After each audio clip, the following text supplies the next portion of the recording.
J'adore. Bonjour, cher Luc.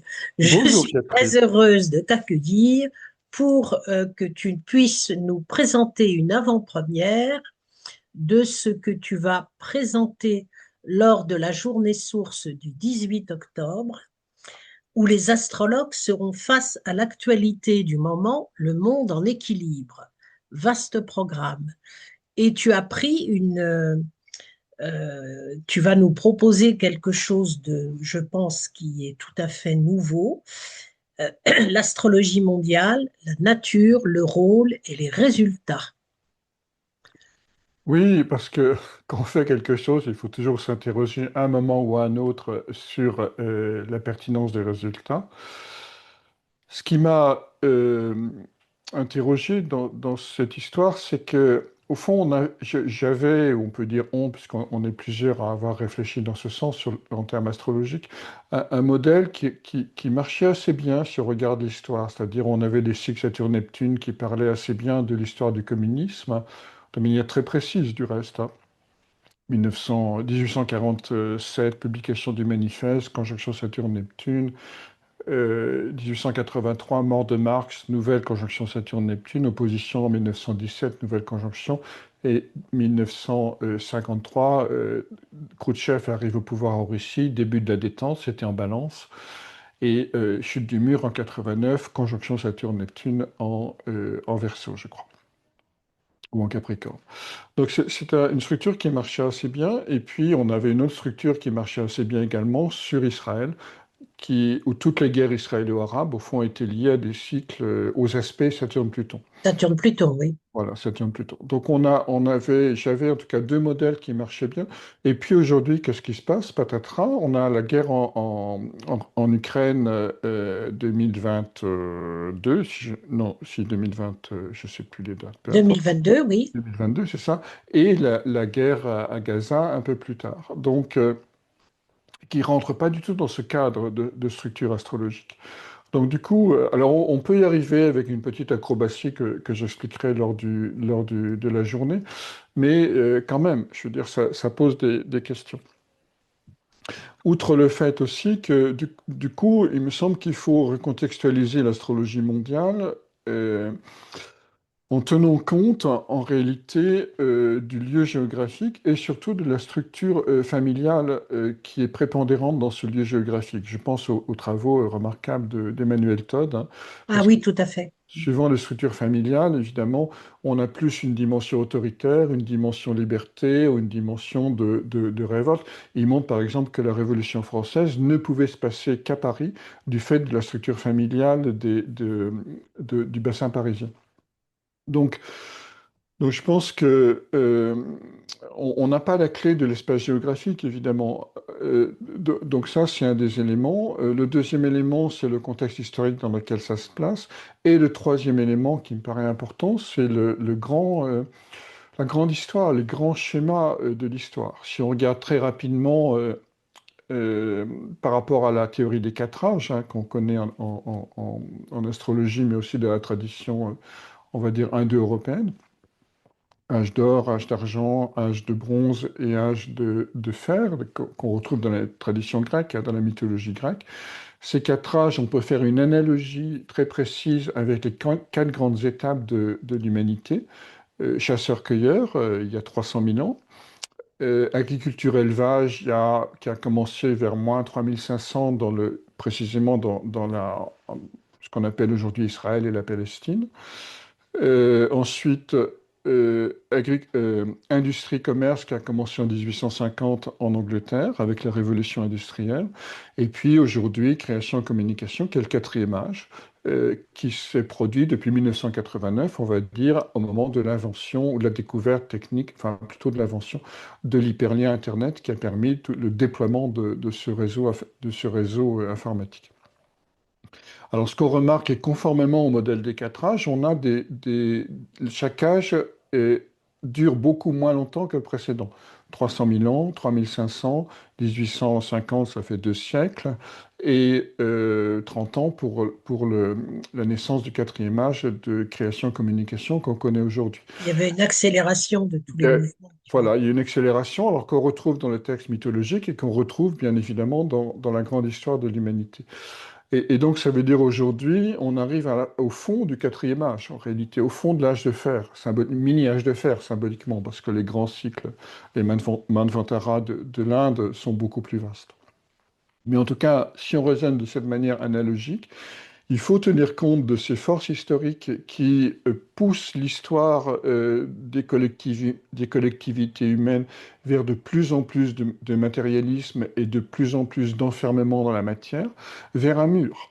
Et ça, c'est pas directement en réalité lié au cycle astrologique, mais il faut en tenir compte, puisque les cycles astrologiques sont aussi lus dans une grande période historique qui est la fin d'un âge, qui est le début, au fond, de l'Apocalypse, au sens un peu étymologique, c'est-à-dire à la fois, évidemment, la fin d'un monde, mais aussi un Révélation. moment de révélation, parce qu'Apocalypse veut dire révélation ou découvrement. Il faut repenser l'astrologie mondiale aujourd'hui par rapport à plusieurs éléments. D'une part, bien sûr, questionner l'espace géographique qu'on n'a jamais eu, mais qui peut être lié aux structures familiales. Donc ça, il faut le vérifier. Ça, c'est très, très intéressant, les livres d'Emmanuel Todd. Oui, absolument. Le recontextualiser dans cette période où on peut toujours tomber plus bas, si je puis dire, dans la courbe d'involution qui est l'esprit descend toujours de plus en plus dans la matière, mais en même temps se coupe du champ métaphysique, puisque, pour reprendre un peu un exemple là-dessus, au moment du chasse-cueillette, la nature était l'épiphanie de la grande déesse, autrement dit, la nature était la révélation du divin aux yeux des peuples premiers. On a eu ensuite l'agriculture-élevage, alors qui a été le début de la chute en réalité de l'humanité, puisque à ce moment-là, les gens se sont enfermés sur un territoire, ils ne supportaient plus les nomades qui, avec leurs chèvres, venaient manger leurs récoltes. Et donc, on a eu le début de la possession et le début de l'enfermement territorial dans un champ, d'une certaine manière, et la fin des grands voyages. Et puis, donc la nature existait encore, mais elle était domestiquée. Industrie, commerce, pour prendre une image, la nature était réduite au jardin ouvrier et aujourd'hui la nature, c'est le pot de fleurs sur le bureau. Donc on voit bien qu'on s'est déconnecté du vivant pour entrer de plus en plus dans un monde Mhm. structuré autour de l'objet. Et, et- Mhm. et- et ça, encore une fois, c'est pas donné directement par les cycles astrologiques, mais il faut en tenir compte quand on fait de l'astrologie mondiale et voir surtout quand est-ce qu'on va remonter. Alors, de mon point de vue, la grande remontée, ce sera à partir de 2055, puisqu'on peut lier cette grande période entre guillemets, du meilleur des mondes au sens orwellien avec la conjonction de Saturne-Pluton de 2020 qui dure 35 ans, donc ça fait 2055. Donc on a toute cette période encore à passer où les puissances de contrôle vont être de plus en plus terrifiantes. Et On l'emportait, oui.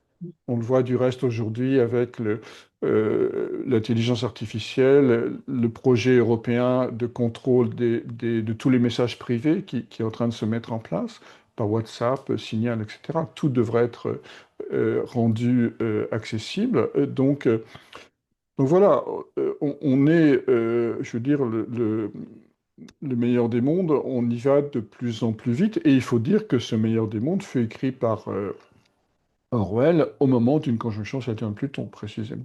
Ouais, ça, Donc, c'est passionnant. Donc, ce que tu nous proposes, c'est une réflexion prospective pour éclairer une période de transition fondamentale dans laquelle on est. voilà, mais de prendre une vision large, Très, euh, très large, oui. parce qu'au fond, si on a le nez dans le guidon, on va voir des événements ponctuels. Et en fait, on va rien voir. C'est-à-dire, on va justifier a posteriori des événements ponctuels en disant, voilà, c'est telle planète, c'est telle conjonction, ce qui n'est pas forcément faux. Mais si on n'a pas les mouvements d'énergie qui sont derrière, d'abord, on ne va pas comprendre comment les transformer, pouvoir aussi les intérioriser pour construire son corps de lumière, son corps d'intériorité.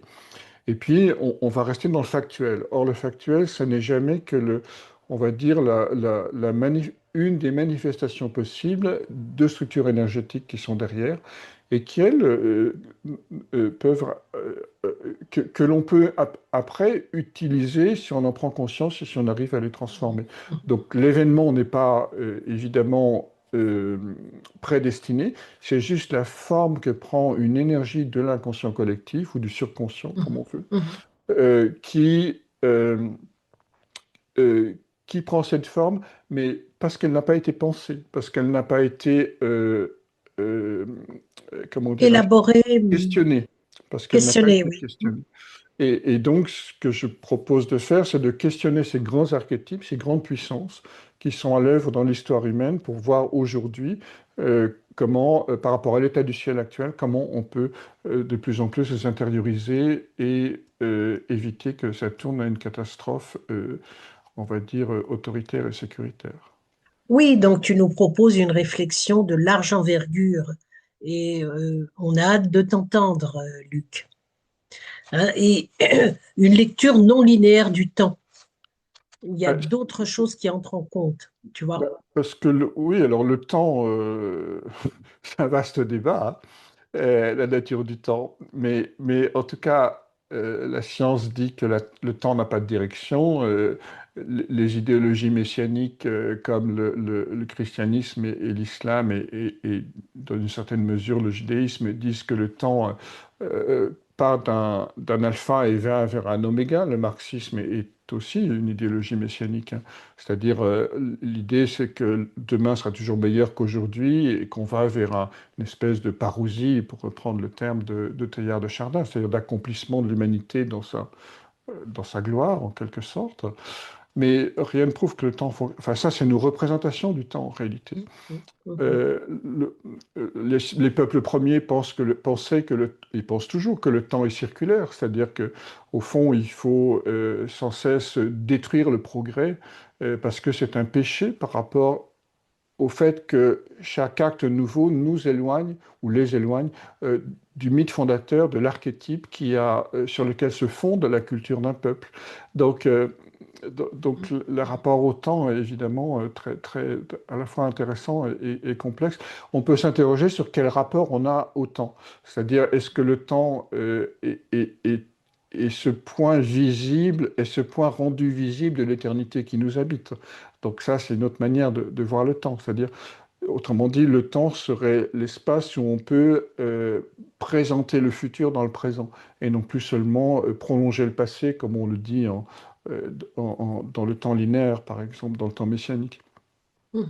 Donc, de ce point de vue, l'astrologie, alors effectivement, c'est intéressant d'avoir une réflexion sur le temps dans le monde astrologique, parce qu'au fond, les grands cycles astrologiques nous disent quelles énergies sont à notre disposition, comment elles vont organiser le futur.